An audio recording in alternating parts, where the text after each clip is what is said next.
Negi jums nenusibodo plepėti, atvirai kalbant, sėdėti ant savo divonų, žiūrėti televizorių, visos keiksnuot, alų gurkšnuot ir visi kalti išskyrus mane.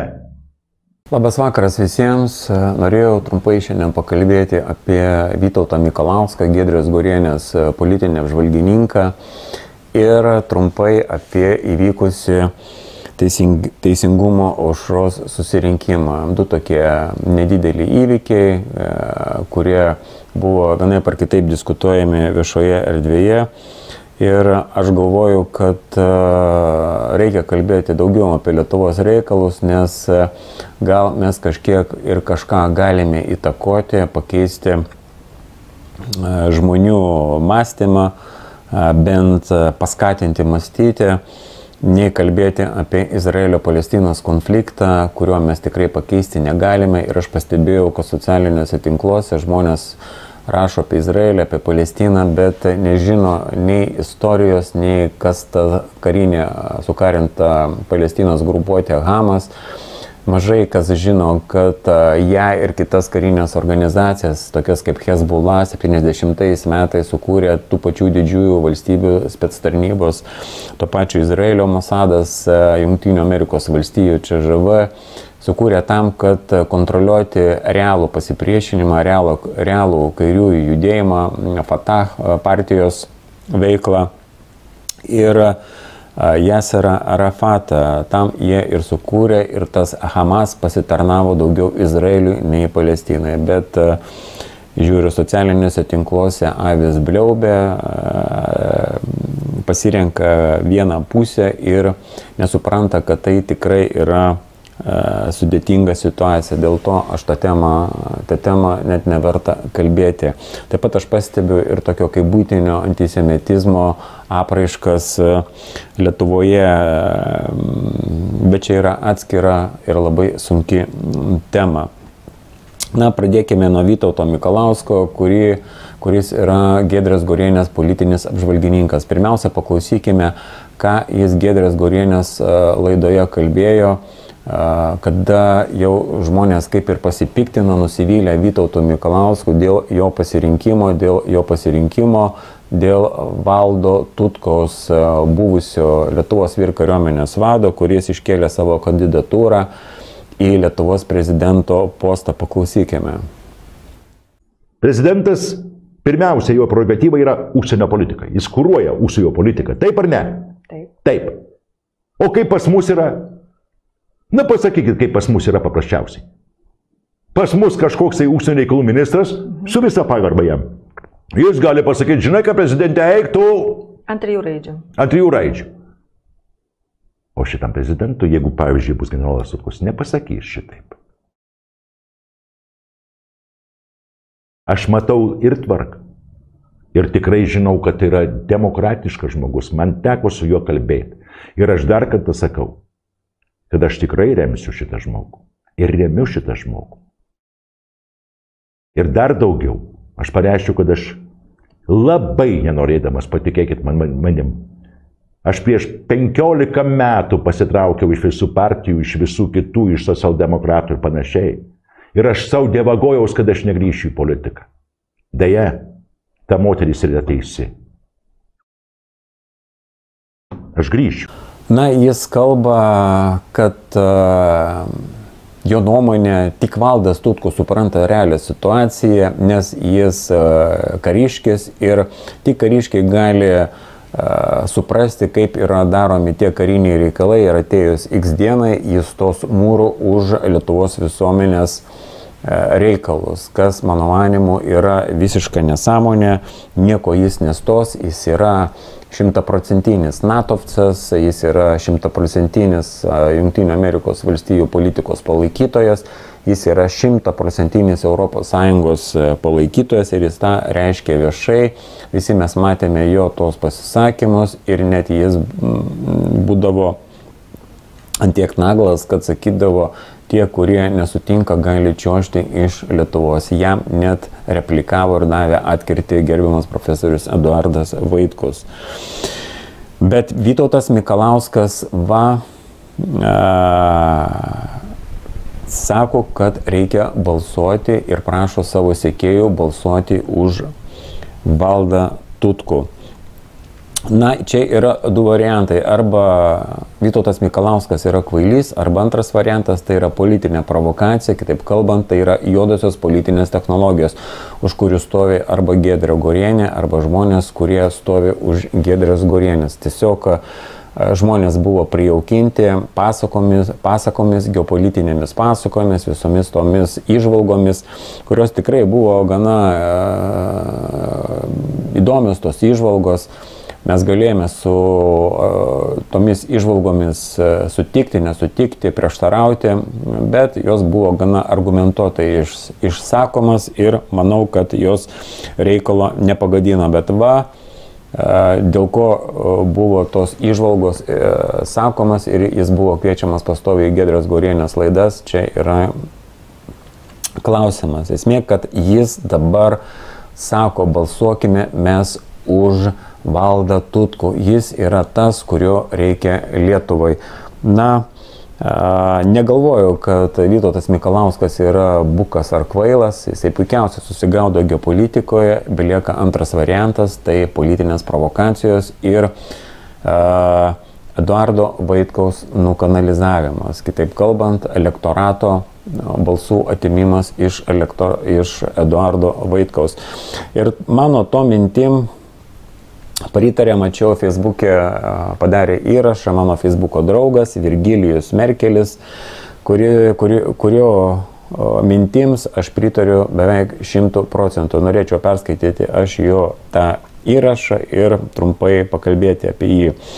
Štai ką jis rašo. Giedrės Gorienės TV geopolitikos apžvalgininkas Vytautas Mikalauskas viešai išreiškė paramą generolui Tutkui, nes Valdas Tutkus geriausiai iš visų kandidatų žino taikos kainą. Ir tik jis gali garantuoti Lietuvai taiką, kas reiškia stabilumą ir tik po to visą kitą. Taip ir matau. NATO vadovybė ryžtasi karo veiksmams mūsų regione ir čia toks Tutkus iš tokios Lietuvos tarė griežtą ne. Todėl NATO alijansas susirenka žaislus ir išsiskirsto. Regione ir pasaulyje stoja taika. Būtų gerai, ale.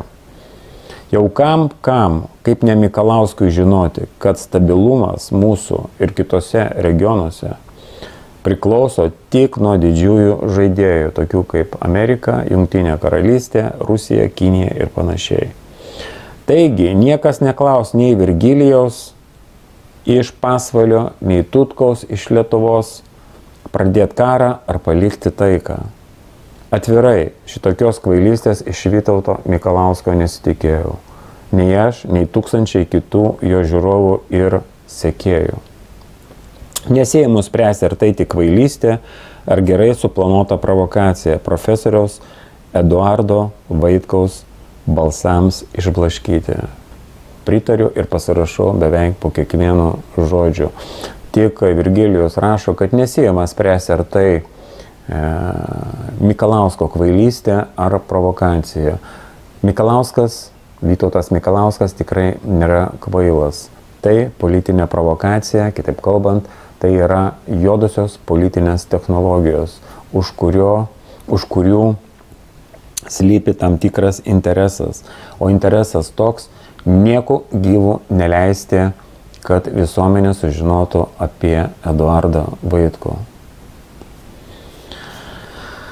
Tai tiek apie Vytautą Mikalauską, dauguma juo nusivylė. Aš asmeniškai neverta klausyti ir deginti laiką daugiau jo įžvalgų, nes tikrai yra daug tos informacijos, yra daug ką reikia perklausyti, susisteminti informaciją ir po to, kai žmogus atvirai paremė natovcą, kuris atvirai yra už Jungtinės Amerikos valstijas ir siūlo žmonėms čiuožti iš Lietuvos, manau, kad toks apžvalgininkas tikrai eina į politikos sąvartyną, koks jis bebūtų. Kas nori, tas klauso, kas nori, neklauso. Aš tą temą uždarau.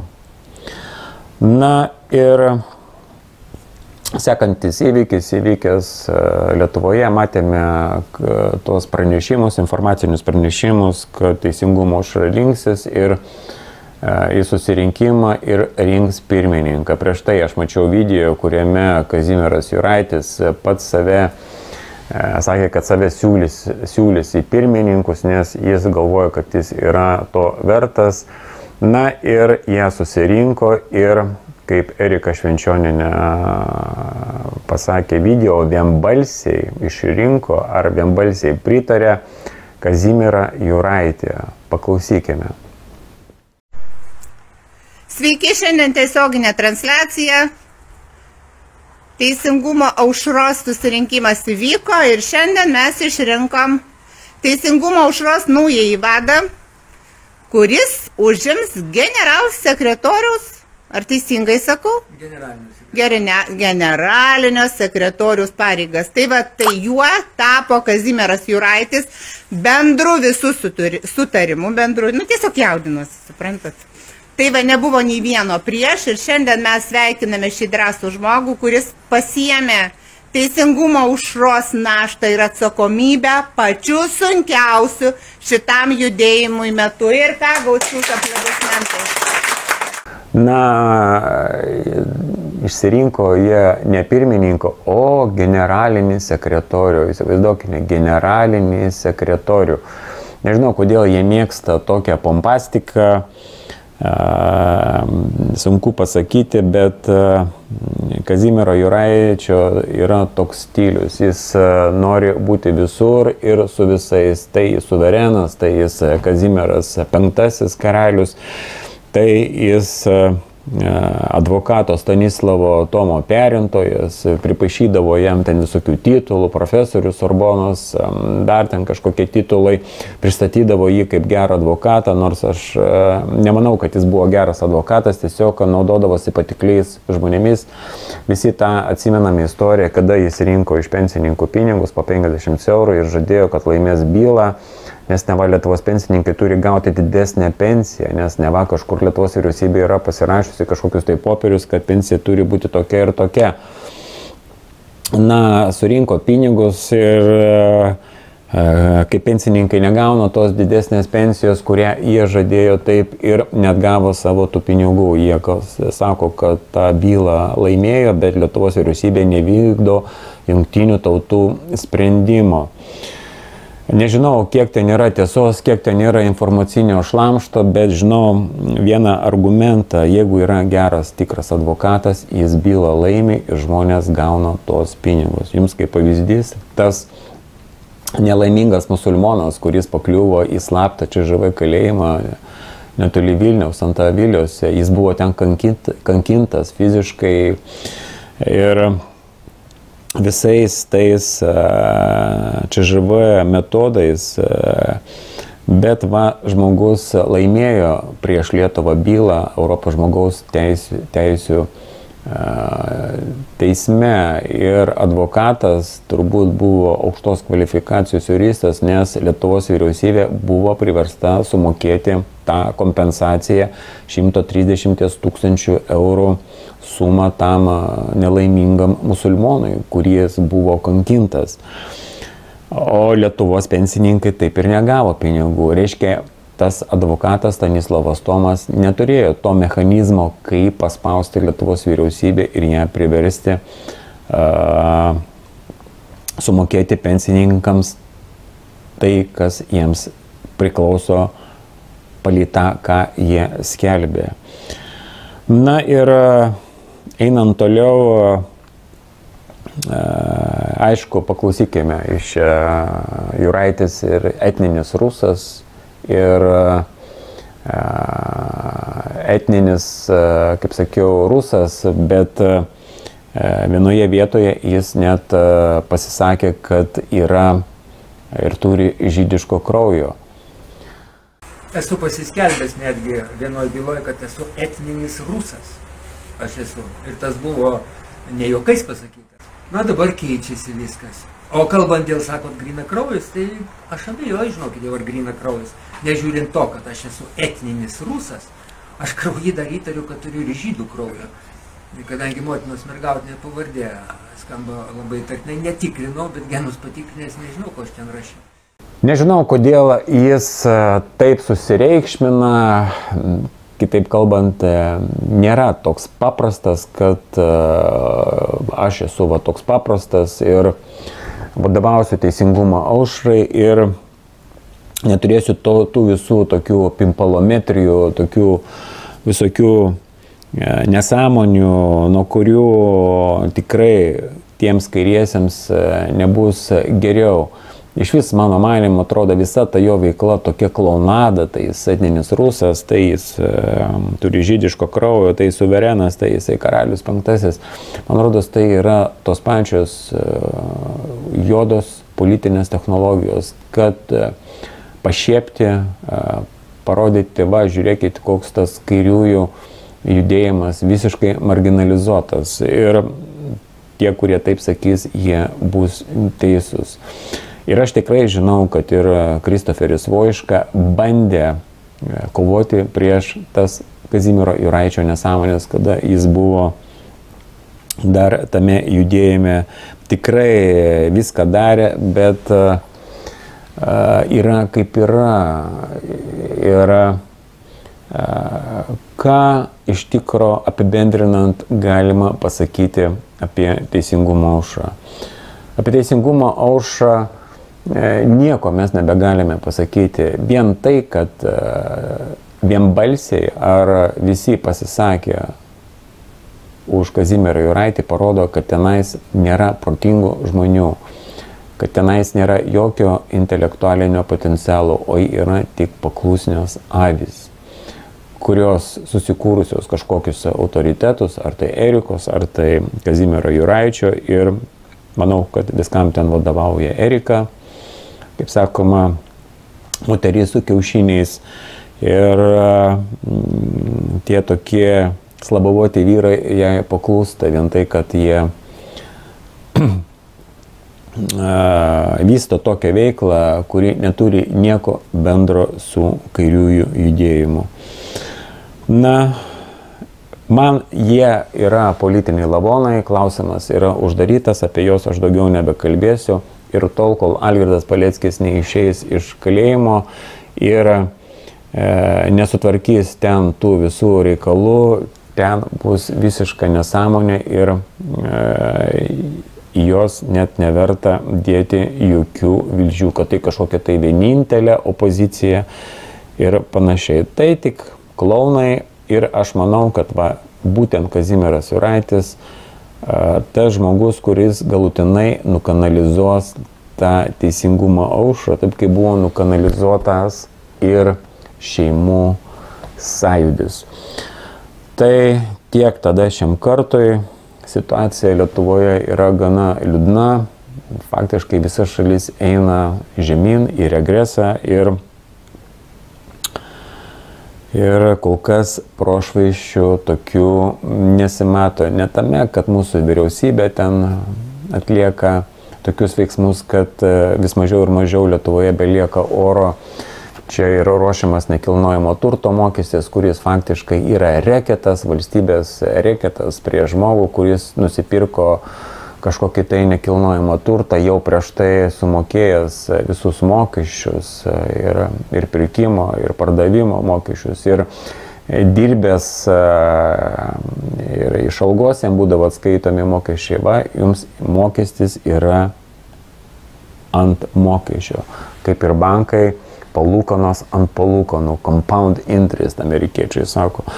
Tai yra valstybės reketas ir apie tai galima kalbėti ir kalbėti. Niekas nesikeičia ir nesikeis, o nesikeičia todėl, kad žmonės yra manipuliuojančių aukos. Tie, kurie moka, supranta, kaip veikia tos manipuliavimo technologijos, jie ir laikys mūsų gyvenimo vadžias savo rankose. Tai tokios mintis šiandien.